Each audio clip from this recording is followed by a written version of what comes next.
Welcome to the Good for America podcast. I'm your host, former Congressman Bob Good, former chairman of the House Freedom Caucus. As always, want to ask you to subscribe to the podcast, follow me on social media at Rep Bob Good, refer it to your friends, and rate the show. Today, we're going to talk predominantly just about the news of the day. We're going to talk about the new chairman of the Homeland Security Committee in the House of Representatives. We're going to talk a little bit about Epstein. We're going to talk about Obama and Russia a little bit. And we're going to talk about the September 30 deadline for the funding of the federal government. Let's get started. The first thing, again, I'm going to talk about is the new chairman of the House Committee on Homeland Security. This has not been covered very much.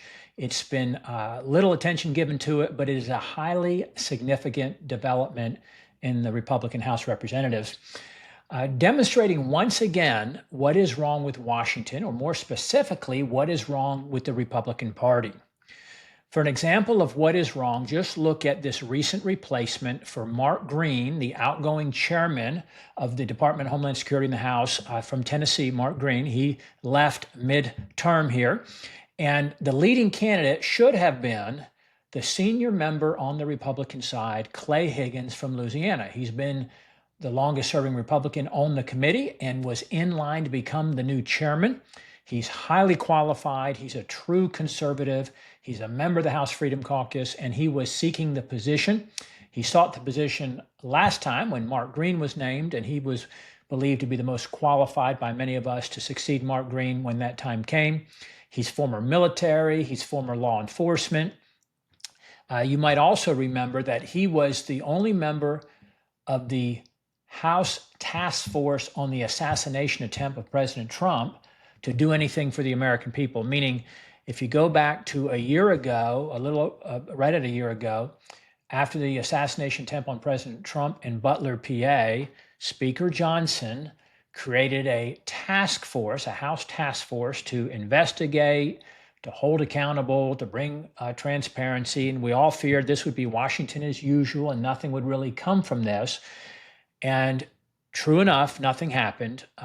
There was no real results from this task force. Nobody was fired at the Secret Service, as you know. But Clay Higgins, the most, in my view, qualified member of that task force and the exception on that task force, released his own findings in his own report, irrespective of what the rest of the committee was doing early on to try to inform us about what happened, about the body of the shooter being cremated, about the crime scene being wiped clean, and many of the failures. But as a single member of the committee, he didn't have the power to bring enforcement. But Speaker Mike Johnson created this committee, this task force rather, a year ago. He ignored highly qualified people that I recommended as a chairman of the House Freedom Caucus. I recommended to some of our members, people like Andy Biggs and Chip Roy, lawyers on the Judiciary Committee, Andrew Clyde from Georgia, former military, former snipers, military snipers, Eli Crane from Arizona and Corey Mills from Florida. Those were ignored for that committee.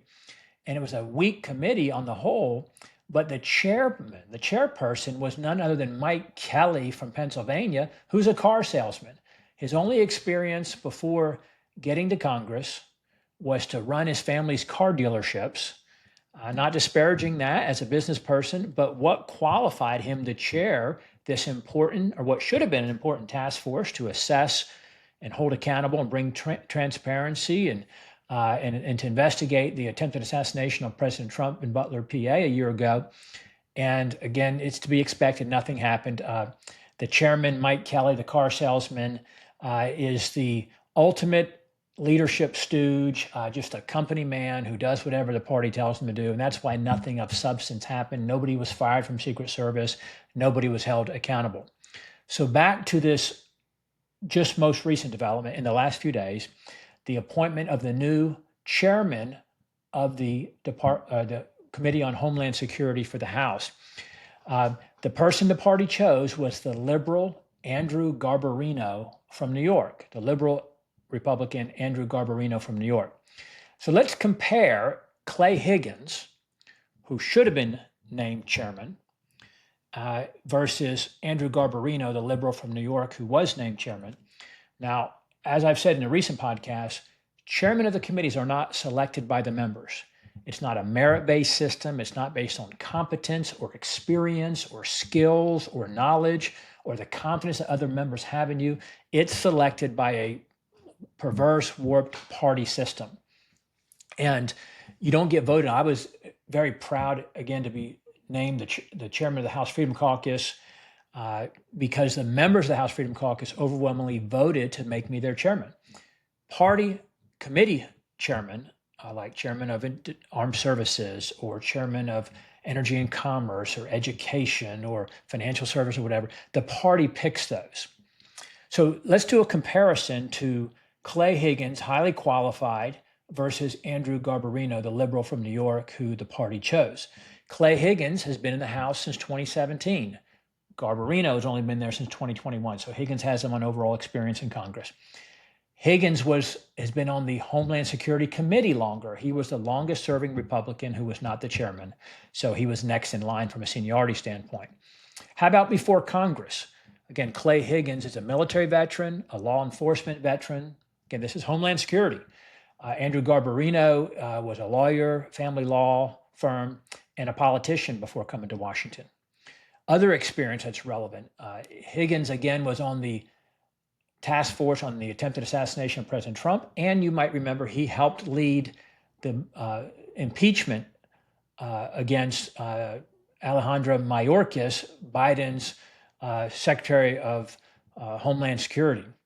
Higgins is in the House Freedom Caucus, where Garbarino is in the liberal or moderate Main Street Caucus and the Problem Solvers Caucus. Those are the two big caucuses. You don't hear a lot about them, but that the moderates or the liberal Republicans join with the Problem Solvers. They actually join with Democrats. The Main Street is the biggest liberal or moderate caucus in the House on the Republican side. So that's where Garbarino resides as a caucus member. Caucuses you choose, committees the party assigns to you.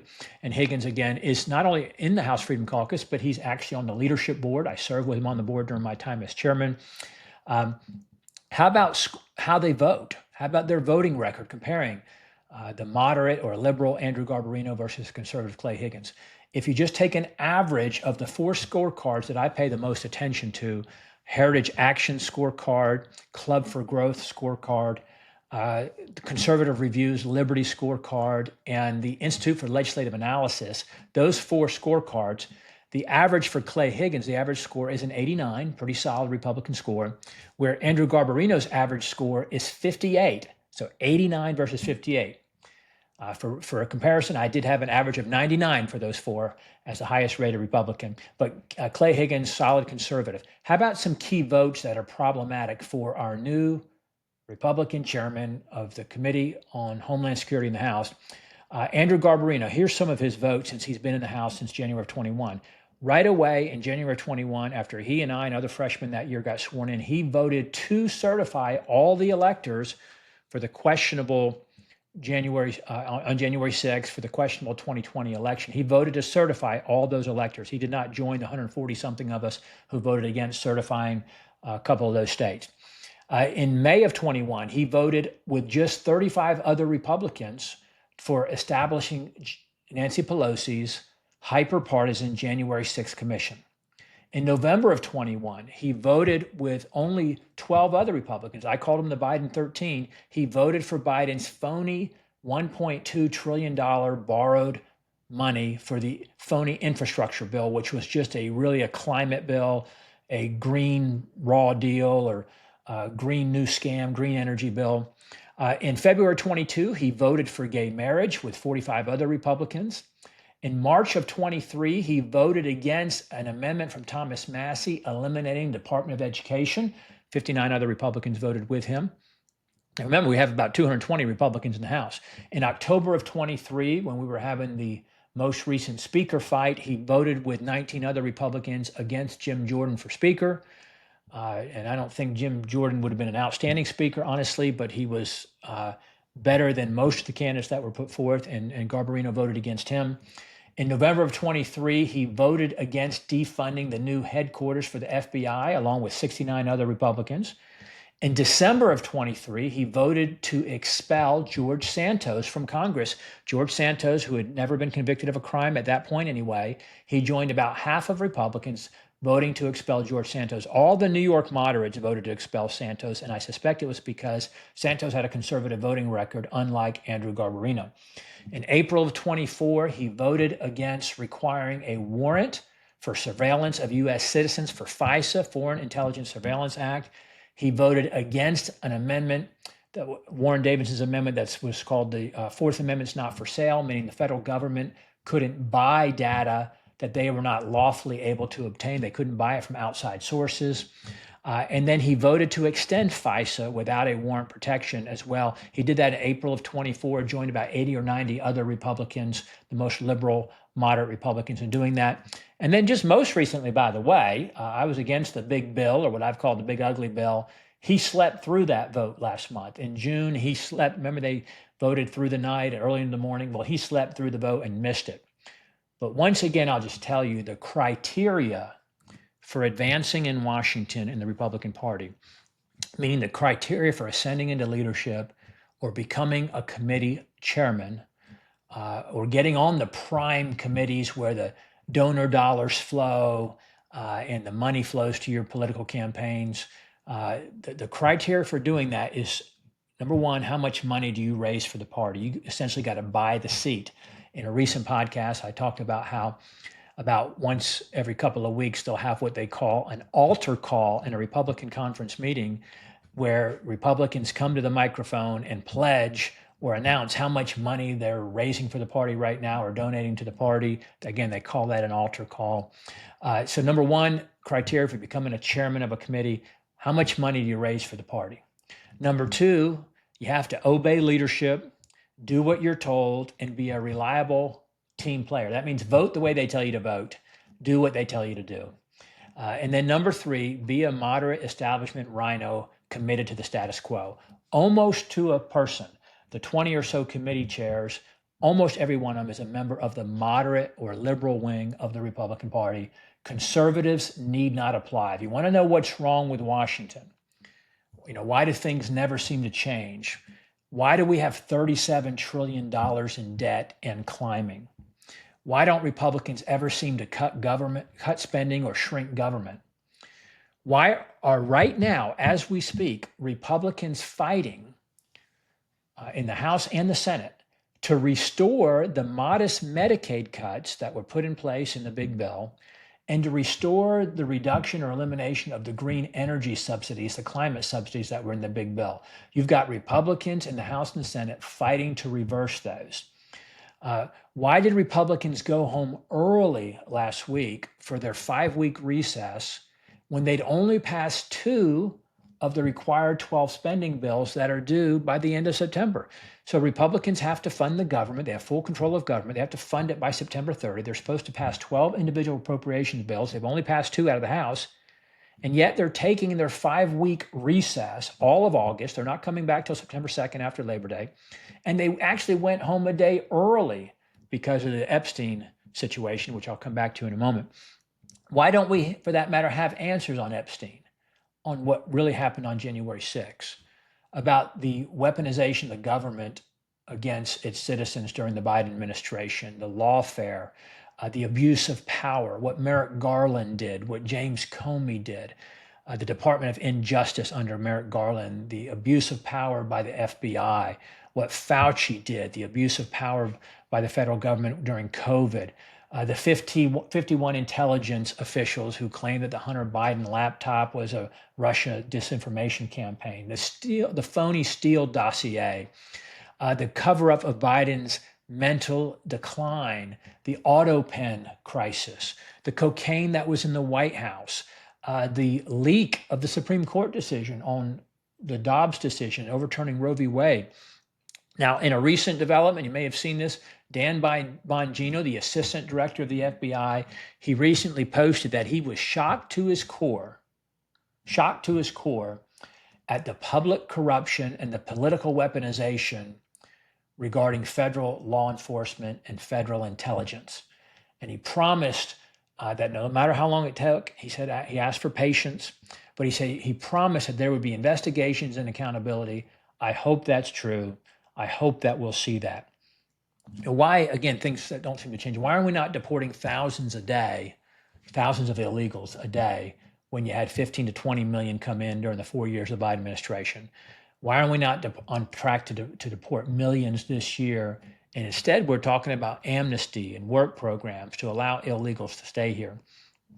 What is wrong with the Republican Party that has full control of government? Look no further than the leadership system and what is rewarded in Washington for Republicans. And look no further than what just happened with the Homeland Security new chairman, Andrew Garbarino, the liberal from New York, instead of Clay Higgins, the conservative fighter from Louisiana. The swamp is deep, it's dark, and it's dirty. And again, look no further than what happened with Homeland Security. On that note, let's talk about the Epstein situation, an update on that. And first, I'll just ask a rhetorical question on that. How can anyone defend not releasing everything? How can anyone defend not releasing everything? How can any Republican in the Congress, in the administration, defend not releasing everything? You can protect the victims. You can protect the innocents. Nobody's against that, of course, protecting them. But how does it hurt honest, trustworthy Republicans? I know we're talking about Washington, but how does it hurt honest, trustworthy Republicans to release everything? What is the case not to release everything? With respect to the House, Speaker Johnson will not do anything, whether it's related to Epstein or anything else, without permission from President Trump. Speaker Johnson knows that he owes his very speakership to Trump, and he would never survive the loss of that support. If you go back to October of last year, leading up to the election, November after the elections, I should say, when Republican conference meetings were taking place post-election, leadership meetings and so forth, President Trump came to those meetings in November and pledged his full support, his unlimited support for Speaker Johnson, and that sealed the deal. Almost all Republicans in Washington to do whatever the president says. The president said he's for Speaker Johnson, and so then the Republicans voted for him. He would have never been elected Speaker again without the support of President Trump. If he were ever to lose the support of President Trump, his speakership would be over. So Speaker Johnson, no matter what the merits are or lack thereof, is going to do whatever President Trump says. But Speaker Johnson has a problem, or had a problem apparently, with the Rules Committee. Again, the powerful Rules Committee, the House Rules Committee, determines the conditions under which legislation comes to the floor. The Rules Committee votes to approve it out of committee before it gets to the floor. Every bill has to go through the Rules Committee. The Rules Committee is 9 Republicans and 4 Democrats. The Speaker assigns the Republicans, or determines the numbers of the majority on there. It's 9-4. That way you can lose up to 2 Republicans and you can still pass it 7-6. Democrats will always vote against the rules to bring legislation to the floor. The minority party always does. But the Speaker apparently had a problem with his Rules Committee as it relates to Jeffrey Epstein and releasing everything on Jeffrey Epstein. You've got 3 Freedom Caucus members on the Rules Committee.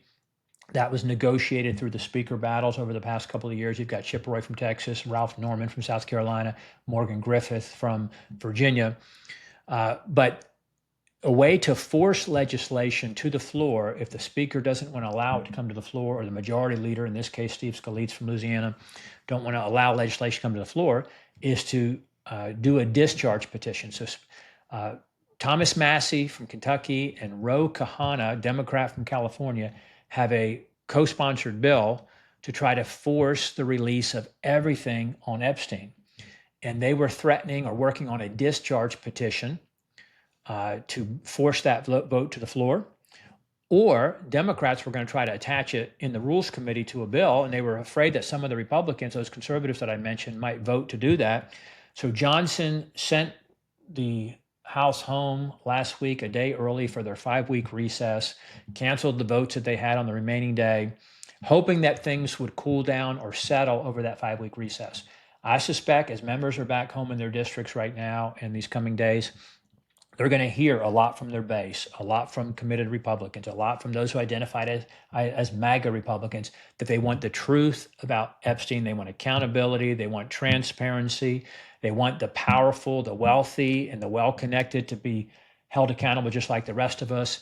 They want blind justice, and they want everybody to be equal under the law. And they want Republicans to do what they promised to do when they were entrusted by the American people with full control of government, where the Republicans said, hey, we're going to release the Epstein files. For some reason, there's been a 180-degree turn on that. But 11 Republicans have co-sponsored the Massey Kahana measure. Again, Thomas Massey from Kentucky, Ro Kahana from California, the Democrat. 11 Republicans have co-sponsored that. Those would include Marjorie Taylor Greene from Georgia, Tim Burchett from Tennessee, Eric Burleson from Missouri, Lauren Boebert from Colorado, Jeff Van Drew from New Jersey, Eli Crane from Arizona, Corey Mills from Florida, Max Miller from Ohio, Nancy Mace from South Carolina, Keith Self from Texas, and Tom Barrett, freshman from Michigan. Those are the 11 Republicans who've signed on to that legislation. That means it would pass on the floor. So that's why Johnson doesn't want to let it get out of the Rules Committee through the traditional method. He's also afraid that if enough of those Republicans sign the discharge petition, you need 218 members of the House to sign, again, what's called a discharge petition, which will bring a bill directly to the floor without going through the Rules Committee or through the leadership team. And so Republicans could force that if they get enough of those 11 to sign the discharge petition. So far, you've had a handful of them, Tim Burchett, Corey Mills, and Keith Self, who've said they will sign the discharge petition. I've heard that there's more. Those have said it publicly. But this Massey measure, with the bill they're trying to bring to the floor, the bill that he's co-sponsored with Ro Kahana from California, and let me pause for a moment. Yes, I know Democrats are hypocritical. Yes, I know Democrats are inconsistent. Yes, I know Democrats didn't pressure the Biden administration to release this, but we ought to hold Republicans to a higher standard. I don't care what the motivation is. The truth should come out irrespective of who it implicates. And what the Massey Kahana measure seeks is to release all the flight logs and the travel records for Epstein, the names of the entities and the individuals with known or alleged ties to his trafficking or financial networks, any info on immunity deals or other legal settlements involving Epstein and his associates, any communications on DOJ decisions not to bring charges against someone. Why didn't they bring charges? And any notes or data concerning the destruction or concealment of documents or evidence. This, folks, is not going away. Speaker Johnson can delay it by sending the members home early, by taking the 5-week recess. But Congress is going to gavel back into session the day after Labor Day in early September. And these guys are going to force a vote on this, I believe. They're going to require the release of all government and court files, whether it's through the Rules Committee and bringing the legislation to the floor through the traditional method, or whether it's through the discharge petition. And whatever distractions or diversions that are attempted by some Republicans, they're not going to work. That includes President Trump attacking supporters and those who are rightfully calling for transparency. He can claim nobody cares about Epstein, and all that does is make more people care to a greater degree about the Epstein files. This is not going away, no matter. You can't divert or distract by talking about the accomplishments of the last 6 months. That has nothing to do with the Epstein files. And that includes, frankly, the truth that the Obama-Hillary Russia collusion hoax and that whole apparently criminal enterprise is worse in terms of the impact on the country than what happened with Jeffrey Epstein. I think that's true. And they're not going to be distracted by Speaker Johnson, calling for a non-binding resolution, that the House should just pass a resolution declaring that there should be the full release of the Epstein files. Or actually what his resolution calls for is a release of, quote, credible evidence. That's subject to the discretion of the Trump administration, the DOJ. We want all the evidence, not what the DOJ or the Trump administration says is credible. On a final note on this update, Ghislaine Maxwell should not be pardoned. That would create a much greater perception of a cover-up if she were pardoned in exchange for her testimony or for her not to testify on something. That shouldn't be considered, of course. Let's pivot to the Obama treason allegations that have been, the things that have been brought forth by Tulsi Gabbard. I think that the Trump White House, the Trump administration needs to go all in on investigating and prosecuting these guilty individuals over the last 8 or 9 years or so. This 2016 Russia collusion hoax, the culpability, the guilt of Brennan, the former CIA director, Clapper, the director of national intelligence, Comey, the former FBI director, Susan Rice, the national security advisor. All of them are being alleged to be culpable in this. Whatever the truth reveals on the abuse of power, the perjury, the lying to Congress, by the law enforcement and intelligence is such a sacred trust. It is a sacred trust, especially at the federal level where there's so much power. There's such a sacred responsibility, and nothing's worse than a bad cop. Unfortunately, Obama himself has some legal protection as former president, but the rest do not, including Hillary Clinton. They do not. And so I hope that Tulsi Gabbard, AG Pam Bondi, FBI Director Kash Patel, and Assistant Director Bongino, I hope they will pursue this with all intensity, with all vigor, with all enthusiasm. What we want is the truth. What we want is transparency. What we want is accountability, no matter, again, who it implicates. Let's turn to the Republican House again with the recess they're on. So again, Congress is required by law to pass 12 individual spending bills to fund the government by September 30 of every year. Hasn't happened in 30 years. Instead, they've passed some kind of a series or mix of continuing resolutions or omnibus spending bills. But Republicans have promised repeatedly it would be different under their watch. They promised that when they didn't have the House. They promised it after they got the House over the last 2 years. Then they promised it again when if they would have the White House and the Senate. Here we are, Republicans full control of government.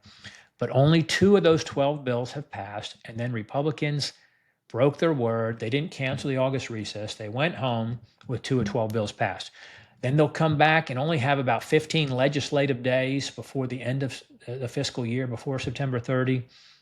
So I ask Republican leadership, what is the plan to fund the government by September 30? Let alone to cut spending, to put us on a path to fiscal stability, to begin to reduce our deficit, to pay down our national debt, or for that matter, to codify into law conservative policies, conservative actions that President Trump is taking at the executive level. And are we going to have another continuing resolution? I suspect we will, that Republicans with full control of government they'll make a deal with Democrats and do another continuing resolution, or worse yet, an omnibus spending bill. Probably do one, a short-term one to take them into December, and then do a worse one in December, I suspect. Or are Republicans going to have the courage to pass 12 conservative bills that reduce spending and codify conservative policy and dare the Democrats to shut down government and have a shutdown fight?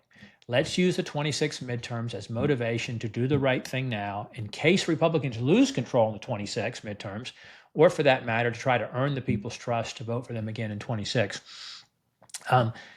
Worse yet, related to this, President Trump, as you might have seen, is talking about sending rebate checks. So in other words, there was the first ever government surplus last month in June that we've had in many years. Wonderful accomplishment from President Trump's tariffs. I would love to see that continue. Let's see how that goes. But he's talking about sending rebate checks back to people. We've got to pay down our $37 trillion in debt and reduce our $2 to $3 trillion. We're on track for a nearly $3 trillion deficit in the next couple of years. Why would we borrow more money from hardworking taxpayers to send out rebate checks, to send money back to taxpayers instead of paying down the debt? That would add to the $37 trillion in debt that's growing. That would further destroy or diminish our kids' and our grandkids' financial future, cause more inflation and higher interest rates. Again, every dollar that we borrow and spend in Washington results in higher taxes, more inflation, higher interest rates, more debt for our kids and our grandkids. forget these rebate checks just because they might be popular now.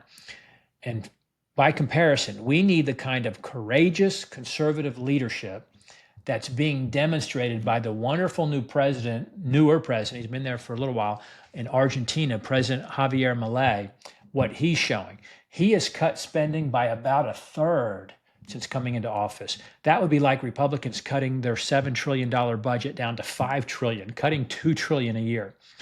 This big bill cut about $150 billion a year is all, when we're running a $2 trillion deficit. And the result of his massive spending cuts is that they've got strong economic growth they haven't had in years. They've got a budget surplus for the first time in like 14 years. Massive turnaround. Conservative policies work. Excessive spending, massive deficits, and exploding debt is a serious problem. And addressing it is the key, or one of the keys, to saving this republic that we've been entrusted to by the founders. So thanks for joining me on this latest issue of the Good for America podcast. I hope you've enjoyed this episode, and please, again, subscribe to the podcast. Follow me on social media at Rep Bob Good.